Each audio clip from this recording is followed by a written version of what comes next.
The ModernJeeper Show, the show about Jeeps, Jeeping, and Jeepers.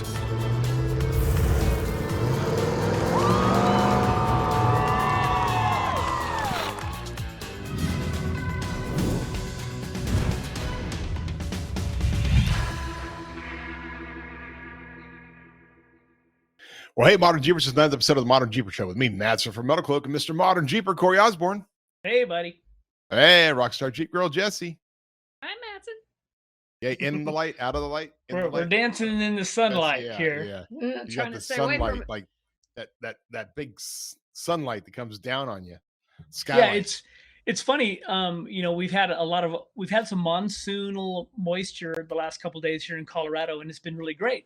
So this partly cloudy thing is great, but when the sun comes out, it is brutal right now. Like, to be in direct sunlight on the other side of coming off of summer in Colorado, it's tough. It's one of those funny things about sunlight, right? Like, you can be at the top of a mountain. It's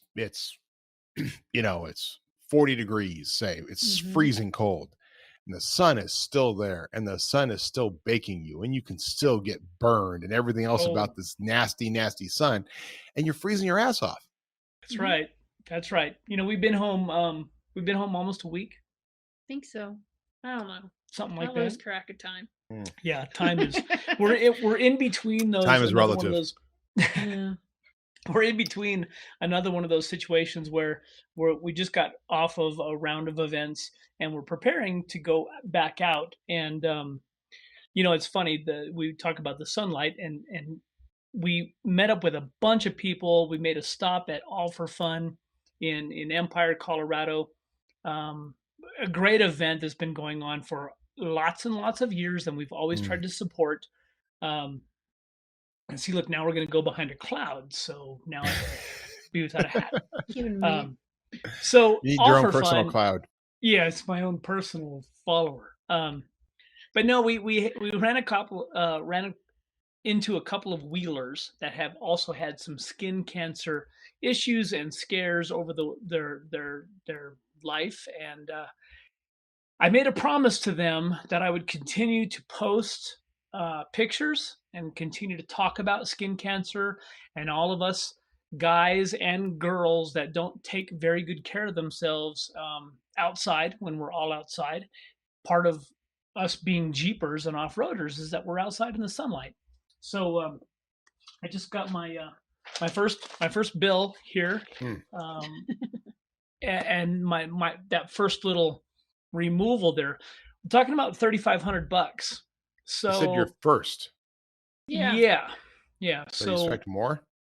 Yeah, there's a couple other little spots they also want to look at. So if you think that you're immune to it, and you've always been out in the sun and it's no problem, and you don't go have them checked later in life, when you get to be my age and older and even younger, there's going to be times where you're going to have these spots removed.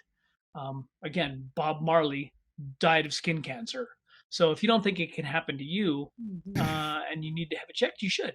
It's going to get expensive, and the longer you wait, the more expensive it will be, and very detrimental to your entire off-road outside life. So get checked. Get checked. Yeah, well, to definitely get checked. The funny thing is, though, it's like, oh, you got a little spot there, cha-ching.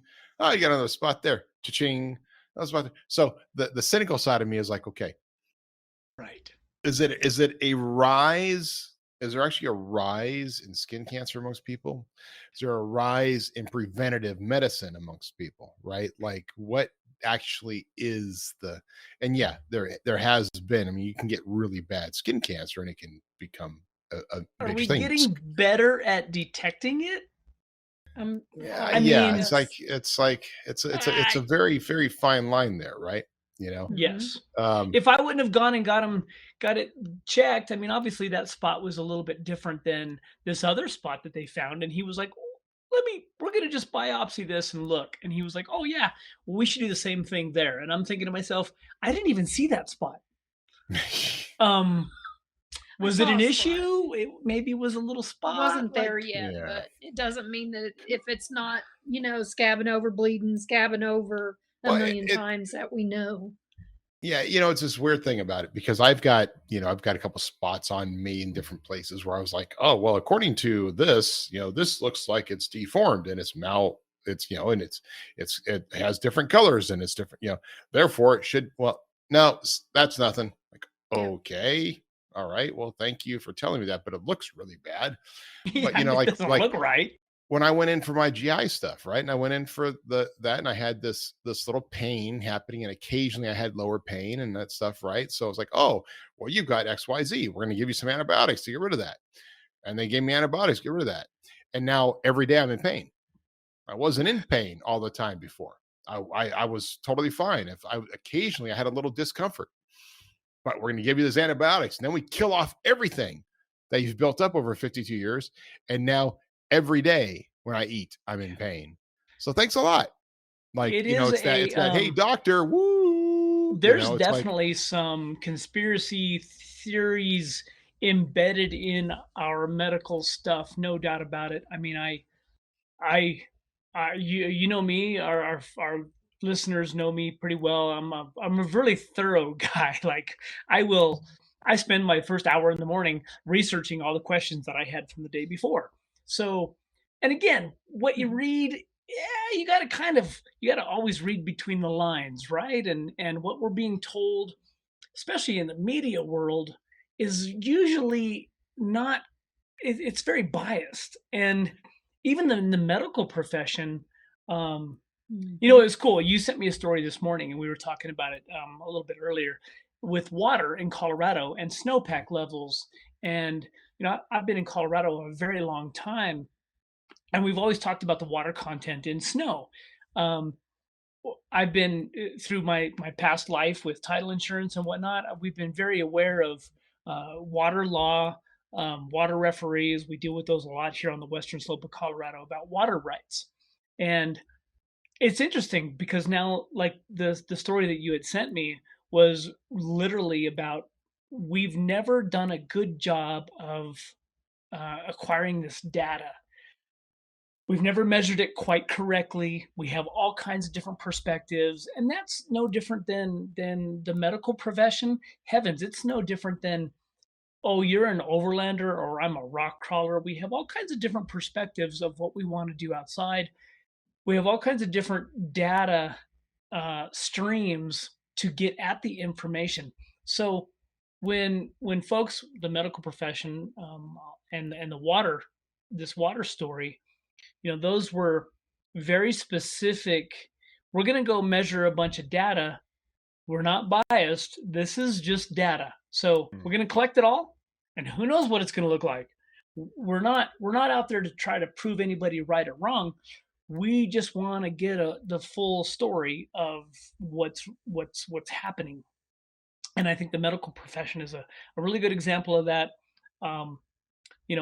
I know guys that have been rock crawling for many, many years, but when technology changes, there may be different things that help that adventure lifestyle, if you will. It's the changes we've seen in the overland market. It's the changes we've seen in the Jeep technology. Look at these new Jeeps. Oh my goodness. Like who would have guessed that we would have hybrid Wranglers 20 years ago? Yeah. Who would have wanted hybrid Wranglers? Right. Who would have wanted a hybrid Wrangler 20 years Who ago? even wants a hybrid Wrangler now? Now, I'm sorry. exactly. There's some people. Yeah, it is interesting to say that because I know we kind of got off track and now we're going in a different direction, but we do have to consciously be aware. And like, just in medical, the constant advances in technology, right? I mean, I've had similar surgeries 20 years apart, and they were completely different as to how they approached them, right? Because technology advances, because you constantly have an opportunity to grow. So that's fine. I mean, we will constantly tackle new things. We'll constantly tackle changes. We'll constantly tackle things, changes in events, which is like what we were talking about as a segue back to All for Fun. Yep. It's a changed event. It's not the same event I went to. What was it? And 10 years ago, 9 years ago? I think we touched base a little bit on this as we go throughout our years of events. If things don't evolve, then they fall apart. And I think a lot of these larger events are going through this evolution of how do we attract people and what do we do to make it beneficial for people to spend hundreds of dollars, their family vacation time, to go to one of these events and have a good time. Right. You know, I mean, it's crazy to me that we have now built this relationship with the folks at All for Fun and the Mile High Jeep Club here in Colorado. Those folks are now they've always been concerned, but the event has always been very big. You know, an event can get to the point where it kind of just sustains itself and it grows on its own, whether Critical it's good mass. or bad. Yeah, you don't have to do it's no. I'm not gonna. I'm using Jeepers Jamboree as an example, but people always will want to go to the Rubicon. So Jeepers, which just took place, it's a huge event. Now, if people decide that maybe the Rubicon isn't a destination and they don't want to do that, Jeepers Jamboree could suffer. Sure. If people go, hey, All for Fun, it wasn't that fun. So if it's not All for Fun, then I'm going to go somewhere else next year. Right. Where are you going to nice spend your dollars? Right. And I think the coordinators right now are going through this growing phase of let's make this better, and let's go to our vendors, let's go to our participants and ask them, what is it that you want? How can we do it better? And they're willing to gut this thing. They're really willing. They're wheeling. They're wheeling. They're wheeling. They really want to be They're involved. wheeling. They Wasky Wabbit. they really want to make this event what it used to be. Like their 50th of anniversary was just a massive event. And next year, I'm told they're going back to Buena Vista, Colorado, which is kind of I don't know, that's a really cool place. There's a lot of trails and a lot of possibilities, but it takes a lot of effort for these clubs to go through that and go, okay, what are we going to do? What do we need? It's going to take a whole nother set of people being helpful. I mean, it's an evolution. It's you should call them people being helpful, because the reality is you've got volunteers make every great event work, right? Why does Jeepers Jamboree work year after year? Because there are volunteers who've decided this is their annual vacation. They take 2 weeks every year and they do Jeepers Jamboree and Jeep Jamboree, right? They do that. That's what they do. That's their annual family vacation. Sometimes it's longer, but this is a thing, right? Everybody I've met who does that, who does it year after year, their family does it. It is a tradition. Their kids do it. They did it because their father did it. It becomes part of that is going out. Your vacation, the time that you're going to relax and recover and refocus, to serve other people, to be out there, to be a rock spotter, a rock roller, to be a cook, to be part of that crew, to be out there doing this stuff, to serve 1,000 people, 800 people, whatever it happens to be, right? Through there. That is what they're spending their vacation time doing, right? It floors me. I mean, all these are volunteers out there, right? Jeepers Jamboree, Jeep Jamboree, they couldn't do it if everybody was getting paid. Nope. Right. And even JJ USA. I mean, JJ USA charges the same deal. Most of the people out there are volunteers, right? That's right. And maybe JJ USA could do it, could pay people, because they're a little different operation and they got a lot more money, but that is a different deal, right? And so these events, they depend so much. So it is amazing to me to have such a successful event with so many volunteers helping to make it possible. Jeep Beach USA, Jeep Beach. I mean, all of these great events, they're all run by volunteers. And all these clubs, like, they all stand up and they all make these events happen. And like you said, they get nothing. They just want to be a part of it. And I think that's so amazing. There's not another, I mean, there's no Honda Civic volunteer group that helps them have event that I know of. Maybe there is. Maybe I'm way off base. They all have their There's their Subi groups. events. Yeah, I mean, there's Yeah, well, Subaru events and things like that, I guess. Toyota Sienna, the lowrider, you got the. There you go. Car clubs. There are car clubs, right? And they do their thing. Yeah. Are they volunteering as much time as the off-road group puts in? Yeah. I don't know. Yeah. I know. It is a crazy thing. Like, look at the Bronco off-rodeos. I don't know. As far as I know, it's not a bunch of volunteers doing that. It's a company putting that on, right? Right. Look at our skills day. We couldn't do our skills day without the volunteers showing up, 2-3 times a year to do that and put in their Saturday and spend their Saturday out there helping others because they just want to help. Yeah. What an incredible, it's an incredible group of people that comes and does that. And without those volunteers, we couldn't do skills day, or we just have to charge a lot more than $25 per driver. I just had like this is like we could do a whole other episode on the fact that volunteers keep the off-road industry off-road.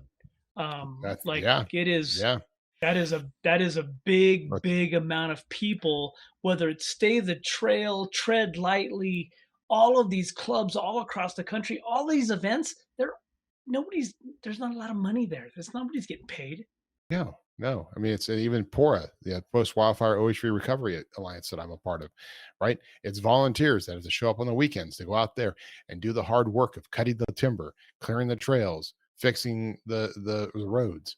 It's all volunteers to make this stuff happen. Even though there's money there, the money basically pays for the time and equipment to make something happen and the organizing, not for the volunteers. No.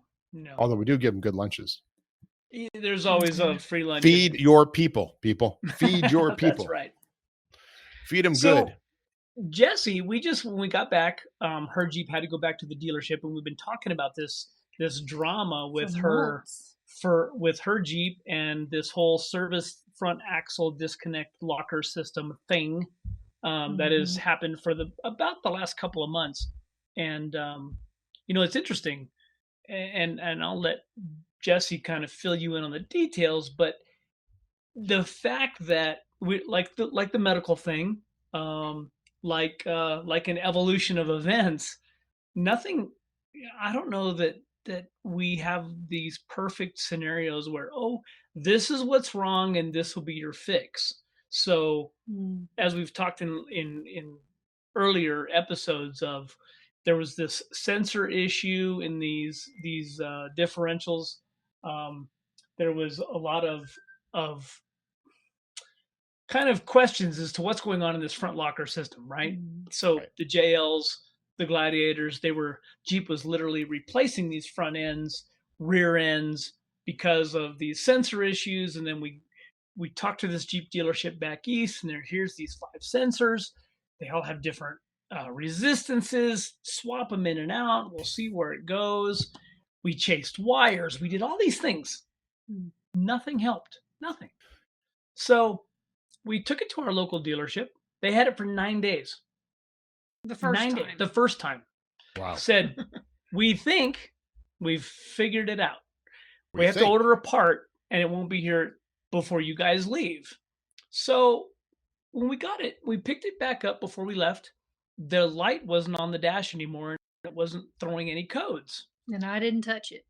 And we were like, no, don't put it in 4-wheel drive. Don't try to activate the lockers. Because we had to go to shows. So yeah, so we kind of played that game. And then when we got back, we put it in 4-wheel drive, turned on the locker, and immediately got the code. Okay, service axle locker disconnect thing, whatever. Drove to town, came back home, turned it off. Next day, no codes. No lights, no lights, no nothing. So we took it back into the dealership when we got home, and he was like, "Oh, you're here for your part." Yep, it came in. We left it for the day. Went and picked it up yesterday morning. It was fine. Turned it on. It blinked once. It was all on. Locker engages, disengages. Oh, well, what part was that? Well, we replaced the pigtail. Oh, So pigtail. one we the already the wire group that basically plugs into the front differential up to wherever that goes, up to the Yeah, PCM, I'm guessing, or somewhere in that harness. They replaced that. For some reason, there was no continuity in one of those wires.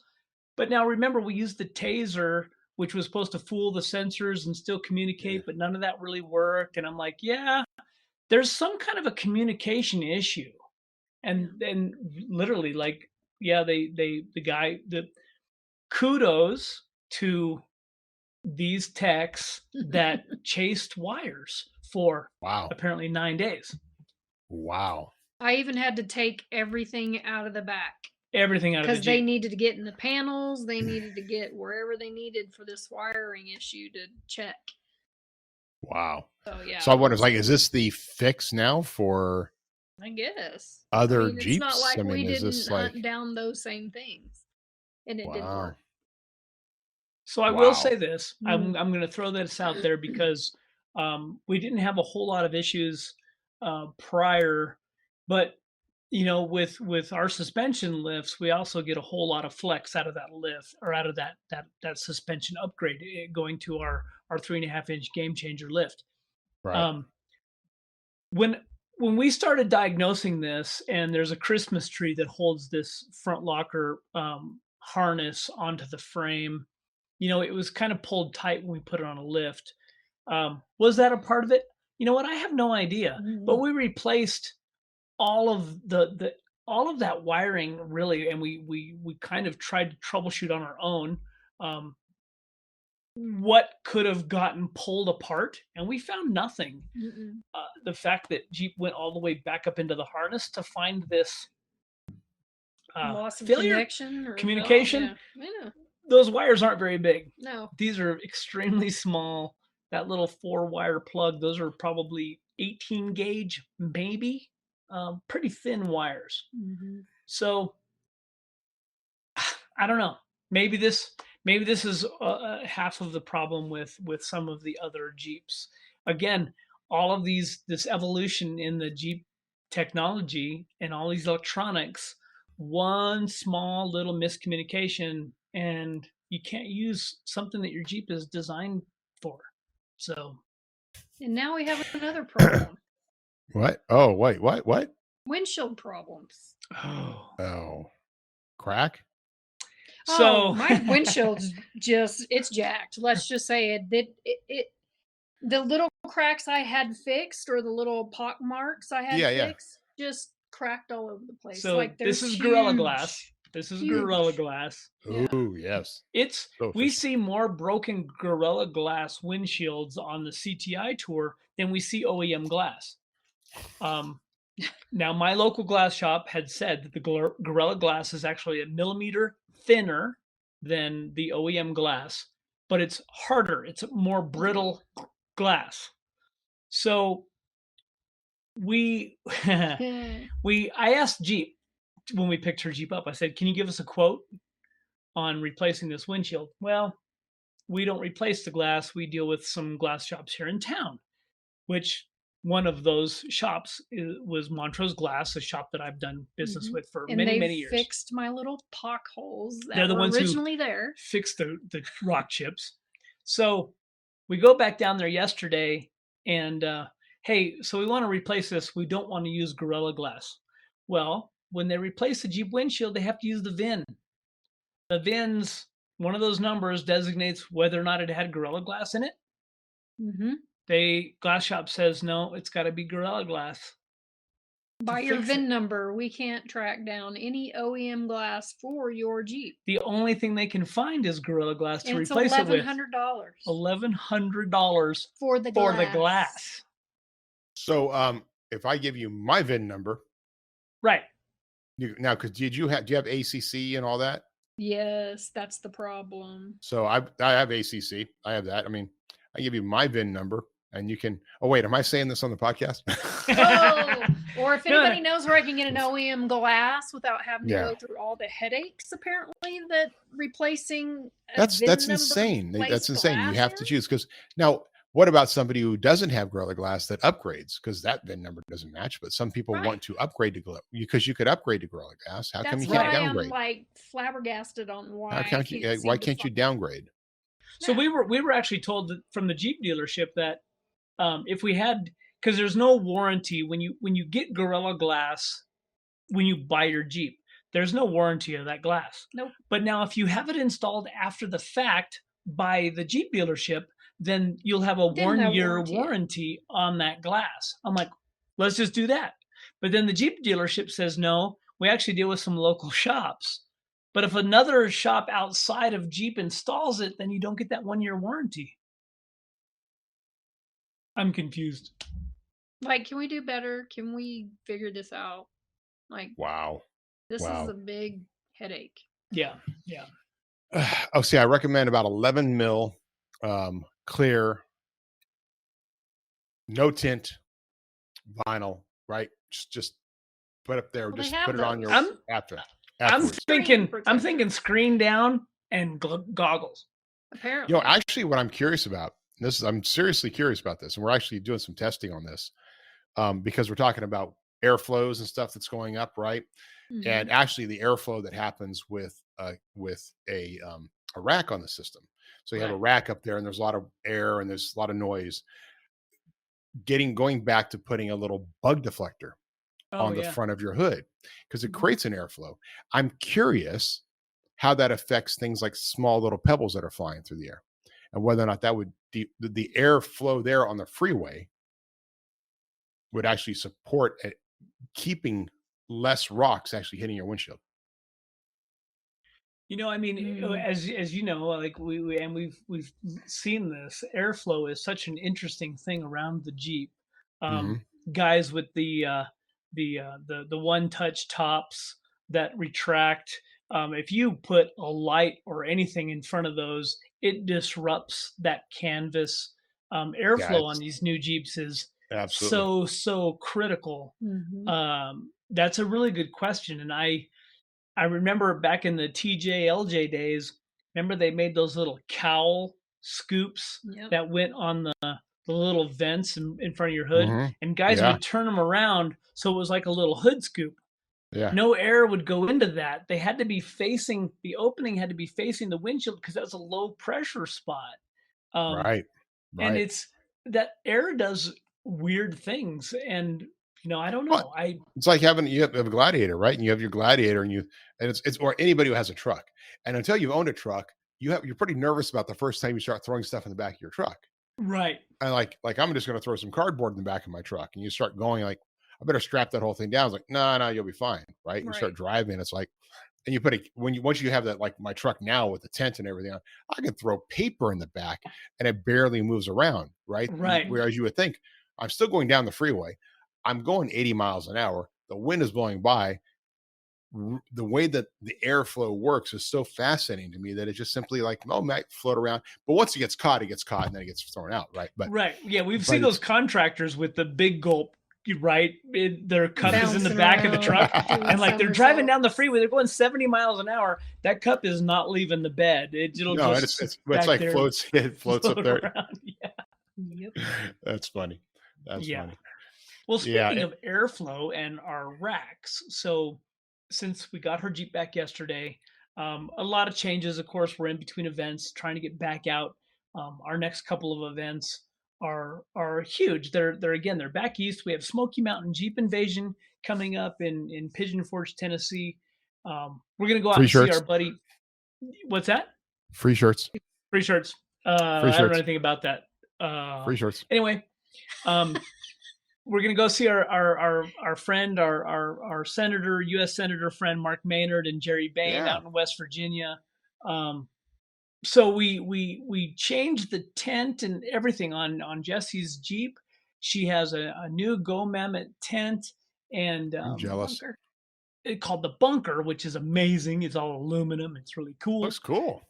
Yeah, and we also got picked up one of their 270 awnings, kind of a bat wing, if you will.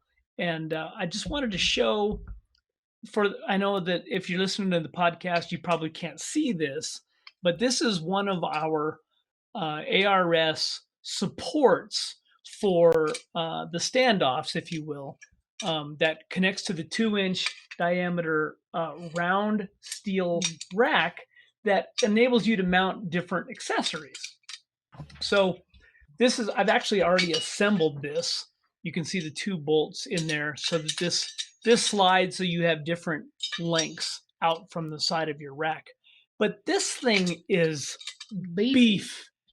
It is, I mean, 1,600 pounds of clamping force. Because people say, well, you're going to clamp this onto the side there and you're going to put something heavy way out here and it's just going to fall. It's going to rotate. That's not going to work. 1,600 pounds of clamping force. There's 3 of these on this awning on the side of the ARS rack. It's pretty awesome. It makes attaching things like awnings, I don't care whatever kind of accessory you have. If you want to use it to put up a shovel or a jack or a water container or whatever on the side of your rig, this thing's moving. This thing is crazy. And you know what? Everybody says, well, man, everything I mount to my racks. And I don't start to go do some research. Look at Go Fast racks. Look at ARS, of course. You know what? There's a reason that you're paying for stability and strength. Mounts aren't cheap. And literally, if you think about it, the rack is your first kind of base, right? You're buying a rack because you're going to put stuff on it. Putting stuff on it is where the expense really comes in. But do you want those things to leave your rack? No. So again, I just wanted to kind of point out powder coated steel. We have adjustable stainless steel hardware. Like it's very, very universal. Yes. You know, I don't know what to say. I have an old style ARS rack on my Gladiator. It's one of the square channel ones. And I really questioned when we went to the round tubing. Gosh, you know, it's so different. It's how are we going to mount stuff to this round tubing? And you know what? It becomes very, very simple because you can put anything anywhere. Whereas on my square channel stuff, you're very limited. You're very fixed. It has to be in certain locations and that kind of thing. Whereas with the round tubing, you can put stuff all over anywhere you want. And I was like, oh, we're going to put this thing on there and the Jeep's going to like lean to one side. No, that's not the case. It's not that heavy. I think that awning may weigh 50 pounds, something like that. So anyway, well, check out the mounts. That's cool. It's a good idea to show that because you're right. Sometimes we fail at our end to really show how beefy this stuff is. The website can only do so much, right? And they are heavy duty mounts, right? And we use them. We charge appropriately for them because you can put so much on there. In some cases, they're being used, right, just to be able to mount some basic equipment because that's the easy way to mount, right? Right. We have a new mount coming out. It should be probably in production here. Finally get some because we're not. It's made of a molded type of plastic that is very heavy duty, not something we can do in house. We're calling it the it's a unimount or whatever. It's more square, but it's also something that'll probably sell for $16. But it has so many different universal spots where you can mount to it and how you can mount to it that you can use it for so many different areas and different things for the 2-inch tubes. We're excited to see what the community comes up with on things and ways to mount because we'll come up with some brackets. We'll be able to have like the Rotopack mount and the Max Track mount and your Axe mount and all these other little things. You have a contest. Right. Well, what the community is going to come up with, like, oh, I was able to put it here. I mean, when it's only costs like $16 for the mount, you can go berserk with it and say, I put it here and I did this crazy stuff. It's really, really a cool design. And it has that same level of clamping force because of how it's designed and how it comes together. So we're excited about that next level of mount for it.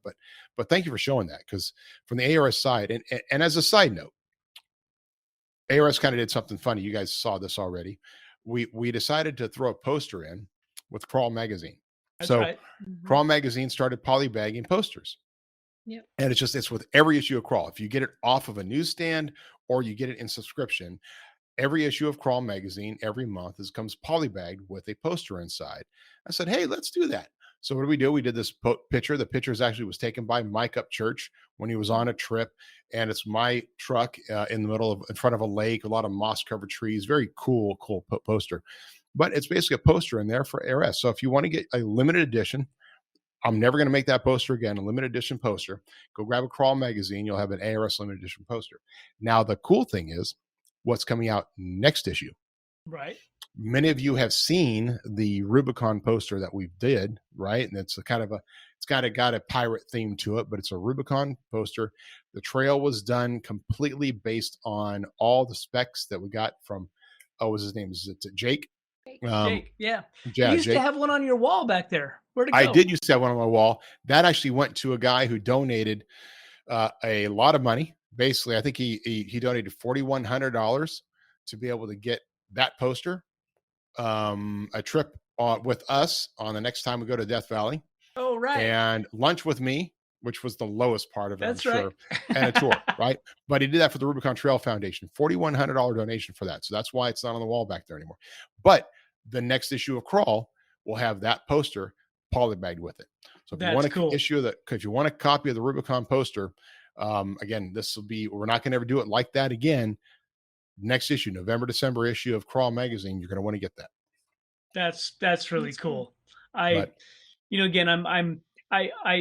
everybody that knows us, we're pretty anal when it comes to like storage and again, the nature of what we do, we have rigs to display that are show rigs. So we want them to display very well, but they have to be very functional for us. And so it's stuff like all of these mounts that you just kind of, we spent yesterday maybe a couple hours putting on, which a couple of hours.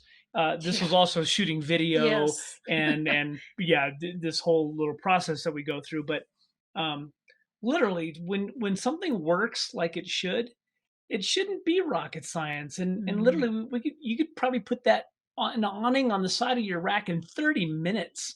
And again, it goes back to that whole you get what you pay for. I stood out in my shop for 2 hours this morning, staring at the back of my Gladiator, going, I wish I could do that. But it's an evolution, and things change. And as the ARS brand has evolved, as Metalcloak has evolved, and what is offered, it's no different than what Jeep has done with their own models and the evolution of Jeep. So everything changes. The funny thing about overlanding, or as we used to call it, camping, we used to when we bought a sleeping bag.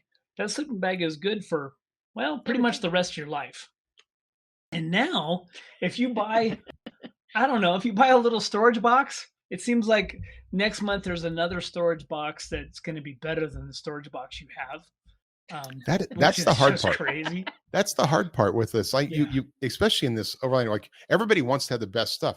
It's why the overland expos are such great shows for sellers, because it's like, different. I got to have that. That's cooler. That's better than what I just had. Oh my! Right. I want that little fire pit now.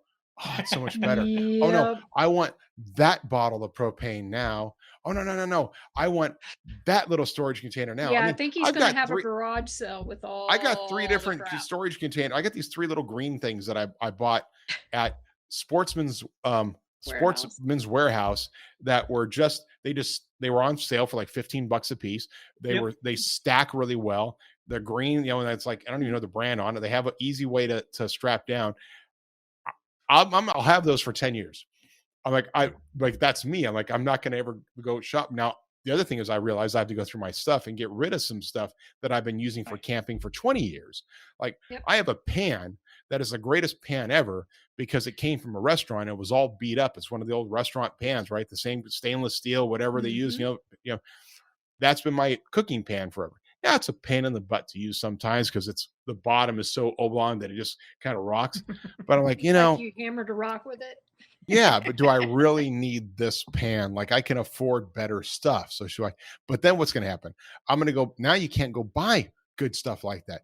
Everything's aluminum. And I don't want to cook with aluminum. It's not seasoned anymore. Yeah, there's that. Right.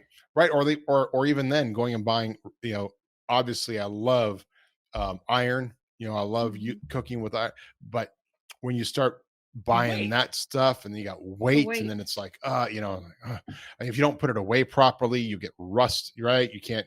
So there's problems with that. So you just, but then it's, oh, what's the latest, coolest stuff? Oh, this is a better fire pit, or this is a better, but I'm also the guy like, man, those sunglasses worked, and yeah, they're 3-year-old technology, but they're still working. I don't need to replace them. How many different ways do we need to start a fire? Because it turns out when we need to start a campfire, we pull out one of those clicker fire lighters and we just go click fire. Those don't even really work anymore. Do I need some magnesium and some flint and like, dude, let me tell you something. I like it. Those fire sticks you get, the ones, the little handles and the thing. How come I go down to Costco, I buy the 4-pack, right? And they're all Kingsford, right? And they're like, like they might work the first time, like the second time, they're not working. I kept one in the truck. 4th of July happened. I'm like, oh, I'm going to go out there and I'll grab the one from the truck because the one that we didn't have wasn't working. And then the other one, I'm standing there going, click, click, click. Everybody's waiting for the fireworks to go off, and you click and you turn it upside down and you rotate it to try to make sure it has gas in it, and you push it over to the side and you click, click, click, click, click. Of course, I was a dumbass because I forgot that, in the package of fireworks was the sticks that you light that then just stay lit. Oh, they can light the little incense sticks that just stay glowing, and you just go and that was, Punk should be incense. Instead, I was frustrated with rabbit, but the old fashioned, just good old Bic lighter or a Zippo. Remember matchbooks? I got boxes. Yeah. Like the little blue diamond. Do they even make matchbooks anymore? I remember I don't know if they make. I used to collect the little matchbooks covers and like, yeah. Oh, of course you did. No, it's a match. I don't know. I don't know if I've seen a matchbook in a while. I got the little blue diamond matches. Yeah, the little box. Yeah, you remember the Strike Anywheres?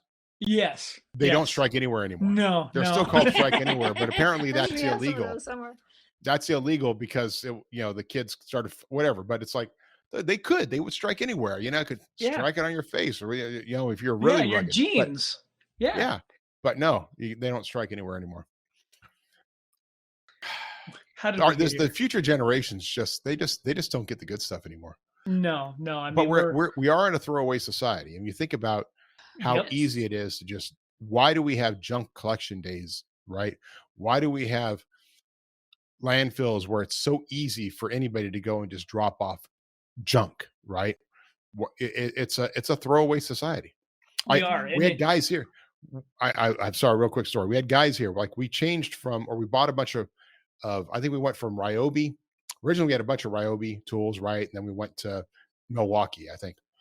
But we got Milwaukee, and then we got the major charging banks. Didn't need the little individual ones. So the young kids that are here that like in their 20s just threw away the individual chargers. Like, we don't need the individual chargers. We're just going to toss them. They just went in the junk. Like, why are we throwing those away? Right. Like, they still worked, but they weren't useful. But we're not using them here. But that's the whole thing. It's a throwaway society. It's totally okay to just throw something away. The younger generation just sees stuff as disposable. I mean, so we're going through this process with even the CTI tour rig, the Dodge. We have this really nice rotary cover that covers everything, but we all know that they're not perfectly watertight. We get into these huge rainstorms, and so everything in the back of the truck we have to keep in these storage containers, otherwise catalogs and flyers and stuff, they all get wet. Not a big deal. Those black containers with the yellow lids that we see everywhere, like you can get them at Home Depot for, I don't know, $14 or something for the big ones. Yeah. I don't have any black containers that leak. It's the lids. The lids always crack, and then water comes in. If you go to Home Depot, you can't buy a lid. Why? The lid comes with the container. Right, all strapped together, huh? Yeah, I just need the container. Well, for $14, you get them both. No, I don't need any more black containers. right now in front of our house, there are 3 black containers out there with broken yellow lids because I can't really use them, and I need to replace them because I can't have them leaking and getting a bunch of catalogs. It's just I can't go buy a lid. Really? Why can't I go buy a lid? Just buy a lid. Because then they'd have mismatched numbers, right? They'd have Right. they'd have 3 lids and 87 containers, and It's funny it's that way though. Like you go to Home Depot, Yeah. right? And there's always, or even going to Costco, and they would sell them 3, right? 3 containers, 3 lids, zip Yep. tied together. Yeah, it's funny that way. It is. Now And they it- make miniature ones. Have Yeah, you you seen can the little miniature black, little yellow? bitty black totes with little yellow lids on them. Oh, I think you can use them like it is an RC car type Overlander. of Overlander RC car storage container. oh, that'd be funny. That'd be funny. I'm gonna put together a little Overlander, the little Rocklander rig. Maybe we There should you do go. that. We should do an ultimate Rocklander giveaway that is just a miniature Rocklander. Like Who you- builds the a best little RC miniature- car little that's a R- little JT or something. Everybody's got to Yeah. build one. So all these guys giving away like these big, like, you can win. Like there's one group, Built USA, and they have every 3 months they give away a Gladiator or something plus $50,000 cash. Right? Right. We're gonna do that. We're gonna do that with a little RC truck, and we'll just give it away plus $50 maybe or something. I don't For know. a small But- storage boxes that you can small add. little, completely outfitted for all your off-roading needs, right? And we'll give you $25 too. I don't know. Miniature Metalcloak parts and ARS parts to build Yeah. the rig. See? That's We a need big to do deal. all 3D It is. printed stuff. The little Mhm. scale RC. I mean, I don't know. It's probably just as expensive as big stuff when you get down to it. So Yeah. Dude, I really want some nice RC stuff, but I'm not the guy willing to go spend $500 or $1,000 for a nice Hey, kid. axial I got RC. you. I got got you. me? We'll He's got we'll some. check. We'll talk later. All right, because I'm like, I want some good RC, but I'm like, I just can't bring myself to spend that kind of money on. And they're good stuff. It's worth it. I just Yep. can't do it. It's kind of like so we talking about these storage containers. I have an action packer. Remember the action packers that are a little bit thicker plastic. The tops are more durable.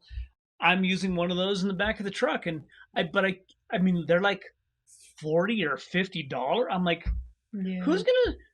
But that was all you used to have. Now you Mhm. have all these cheaper ones that you have to replace 3 Right. times a year. Right. Huh. Or That's what funny. about the Milwaukee system now? Like everybody's into the Milwaukee system that snaps Yeah. together and goes in different Oh, places. yeah, You put 'em all on of your the molly panels. Oh, and That's a whole so other- DeWalt makes the same thing. Rigid makes this, like they're all now All of 'em. like, so pick a brand and then you hope that brand lasts because everybody else is going to do something different. And Funny. yeah, We are funny. Tools. Yeah, it's funny. Going out, I actually haven't checked it out, but some reason down the street from me is an Ace semi truck. It's just a trailer. It says Ace on the side of it, and has a giant handle on top. And I haven't pulled over into the parking lot to see what they're doing, but it's like this, like it looks like an Ace. It's an Ace semi truck trailer, so it's a big trailer out there, and it looks like a toolbox, and it's got a giant handle like sticking up top, like 6 feet up. This big giant handle to look like a toolbox, and that's cool. And I haven't pulled over to see what sort of special thing they're trying to do, and it's Correct. in a parking lot that does not have anything. It has no hardware store. Like there's a pizza place, there's a little Thai food place, there's a title company. I mean, it doesn't. There's no hardware anywhere in that area. For some reason, they're setting up there. I'm not sure what's going on. All those mobile tool trucks. You ask any shop owner, those are the crack trucks. Yeah, nice. Yeah, you see a Snap-on guy or a Matco or I mean any of them, like it's crack. It's crack for mechanics. Well, it was kind of good when Cloakworks moved out. We didn't get that as much because we used to have the Matco. The Matco guy will come by here occasionally, but we'd have the Matco, then the Snap-on, then the Matco, and then the Snap-on, then the Matco, and the Snap-on. And that's fine. I mean, I have to be cynical business owner, but as long as your employees are going into debt to Matco or Snap-on, they need a job. They're not going anyplace. Right, that's right. Yeah. So it's an okay thing. Yeah, that's again. There's another whole podcast of tools and Oh my. It's been that way forever, though. I still remember as a kid, my dad at the service station, Snap-on would come on by. Yep. All the guys go out there and see. But, these guys, the guys that have, if you think about it, after a guy's been a mechanic for 30 years, he's got $500,000 in his tool chest. Oh, yeah. Right? It was just insane. Yeah. Easy. Yeah. Easy. Well, all right. So, what's coming up now? So you guys are, we have right now, Jeep Jamboree is this next weekend, starts Friday. It's a small show, goes in Friday, comes out Sunday.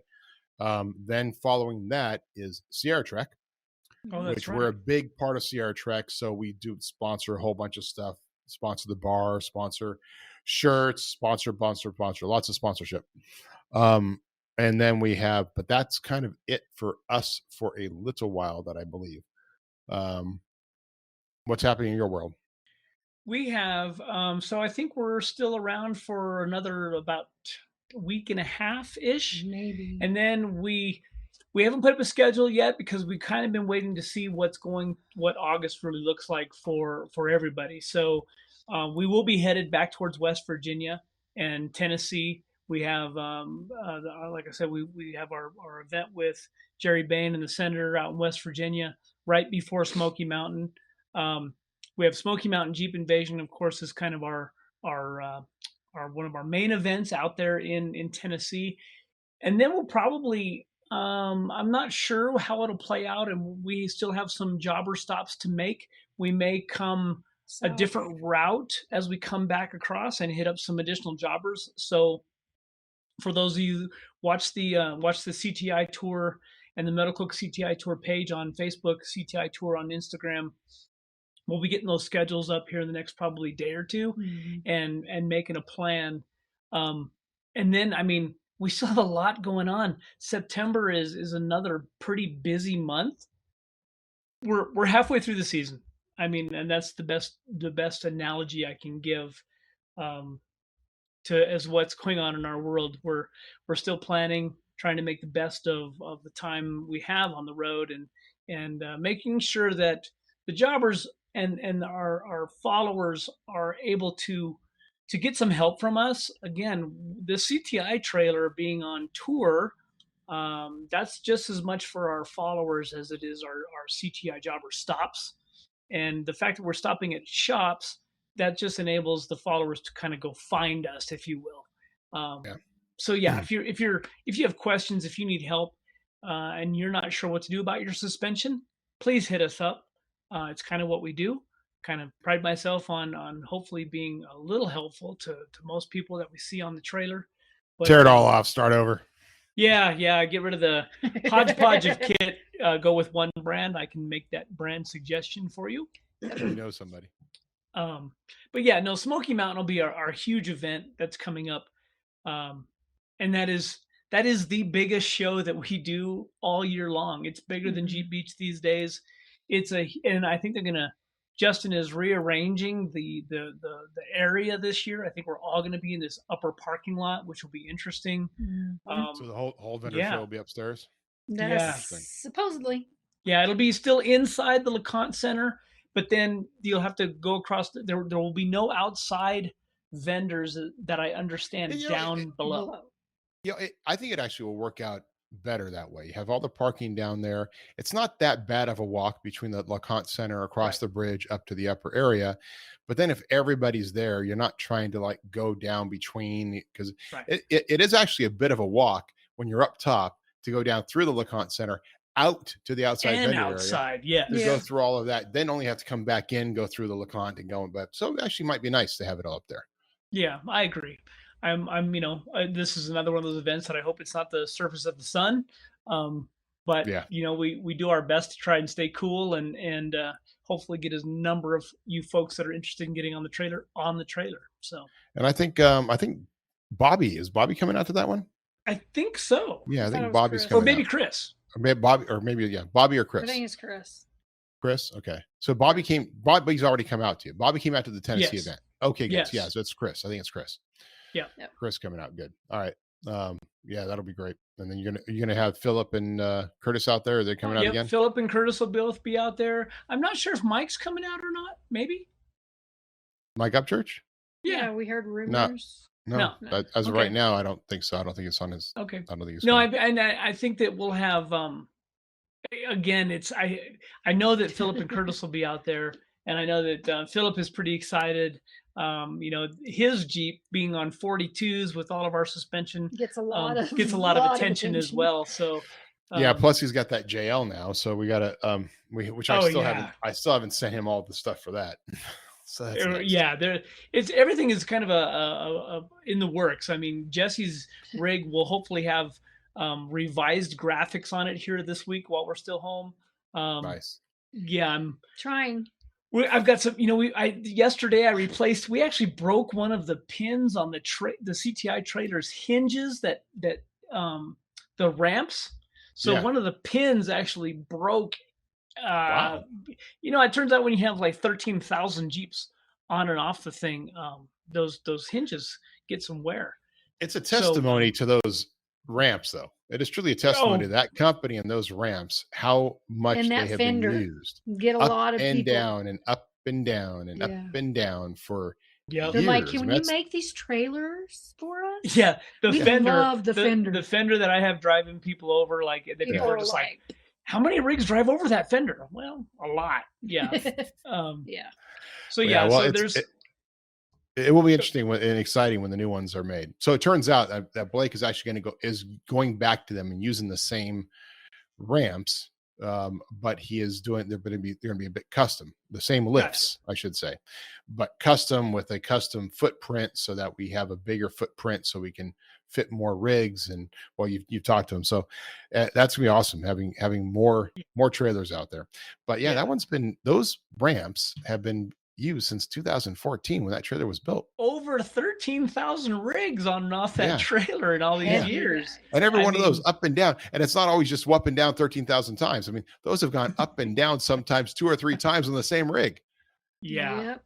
Yeah. Pretty incredible. So yeah, it's just getting all those little things done.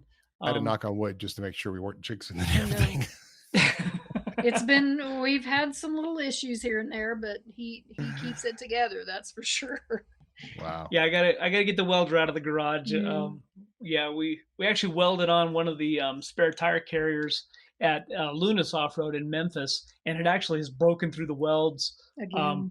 Just a little bit of play. It's amazing the abuse that a trailer goes through. So it's all stuff that gets taken care of in between stops. So it's that micro vibration thing that people don't understand. It's the micro vibrations that get you. It's the micro vibrations that'll get you with any little weld, any little thing. It's the micro vibrations that get you on your control arms, right? Which is the big revolution with the Duraflex joint, was the getting rid of the micro vibrations, or handling the micro vibrations. Which is why Heims do not work on a street rig. I'm flame suit on. I guarantee you think it's great on road. Wait, give it a couple of years. A Heim joint with micro vibrations, that Heim joint will loosen up. It's a transfer of energy. That's all it is. Right. And that's why with the Johnny joint or any other joint that requires lubrication, you have to constantly lube and add up and add lube and add lube and add lube. Now, some people say, well, I've never added lube. Well, that's the same guy who then goes one day, sits in a jail and goes, why does a Jeep feel like this? Because he didn't really understand what he was missing, because he didn't. You get used to, your seat of your pants gets used to your world. Right. Mm-hmm. And you never quite understand and know it. It's that little incremental changes over time. And one day you go and do a complete work. I had the same thing with the race car. The race car was when, it had Heims all the way through, and going out there and do it, you would be like, what is all that noise? Right. And that noise wasn't coming from the race car. It was coming from all the Heim joints. Right. But you go in and clean them up, lube them, whatever, put in some WD-40, but it's just, oh, wow, the race car sounds really good. But when it incrementally happens over time, you just don't recognize it. That's right. I mean, anyway, got some good stuff happening. Good new product stuff happening. I think this week is probably one of the few weeks we haven't had a new product release. We're just did some updates to some stuff, and always improving and always doing rev changes and things to make stuff better.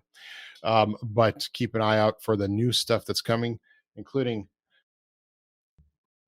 I may have shown this before, but I'll show it again. This is a The Rock Sport Black.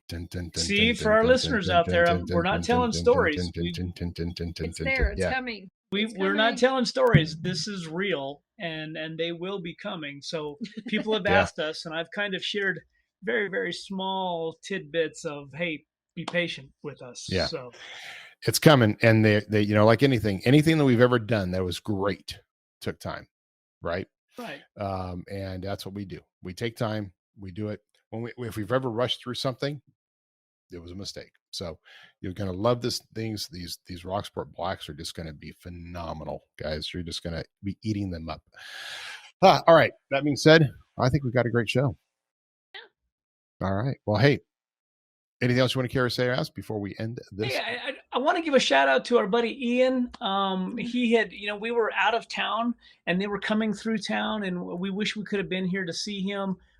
We opened the house up for some folks to park their trucks and trailers here. You guys all know, if you don't know, Dirthead Dave Chappelle, he stopped by. He actually, one of the rigs was parked here at the house. We got home. Dave showed up, came to pick up his rig. I hadn't seen him for a number of years. Him and Fred Williams do the Dirt Every Day thing.